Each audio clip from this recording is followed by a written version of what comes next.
Deuxième anniversaire de l'investiture du président de la transition à la tête du Mali, colonel Assimi Goïta a promis de consacrer les 2 tiers de son fonds de souveraineté aux œuvres sociales et sanitaires. 2 ans après, qu'est-ce qui a été fait concrètement? Le RTM vous propose un magazine spécial après ce journal. Suivons un extrait de ce document réalisé par Tamsir Diabaté.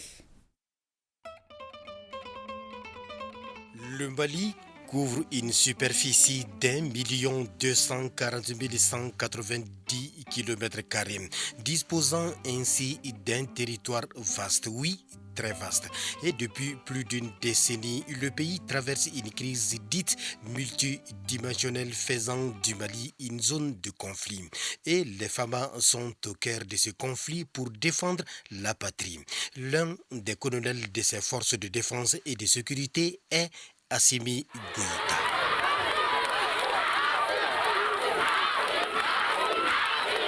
Nous avons été inspirés par cette initiative.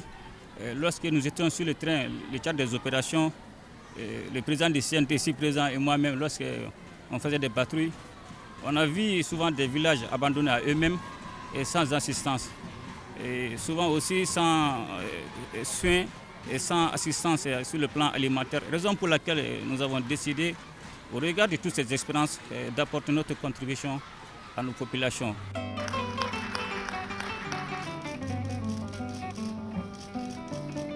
En venant au pouvoir un lundi 7 juin 2021, à la faveur d'une rectification de la transition, il a fait des œuvres sociales un acte déterminant pour l'exercice des fonctions du président de la transition.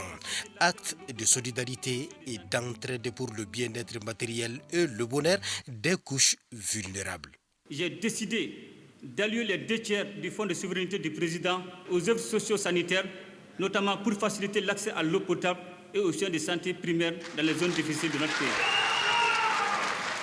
Face à ces impératifs, aucune couche ni aucun groupe ne sera écarté, car le Mali a besoin de chacun et de tous.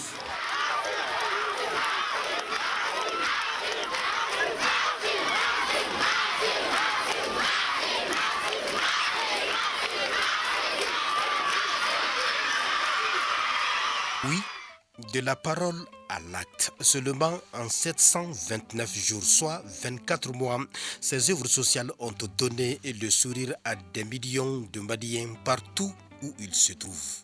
Dès ce jour, une équipe a été mise en place et cette équipe a pour objectif de voir ce dont les Maliens ont besoin, d'être au plus proche des Maliens. Après ça, on rencontre au chef de l'État, on initie des donations. Dès qu'il valide, on passe à l'exécution. Pour preuve de Caille à Kidal, 301 forages ont été réalisés, près de 1000 tonnes de céréales distribuées aux couches vulnérables, 42 ambulances médicalisées, 5 minibus dont 2 bus de 70 places, 2 pick-up et 140 tricycles.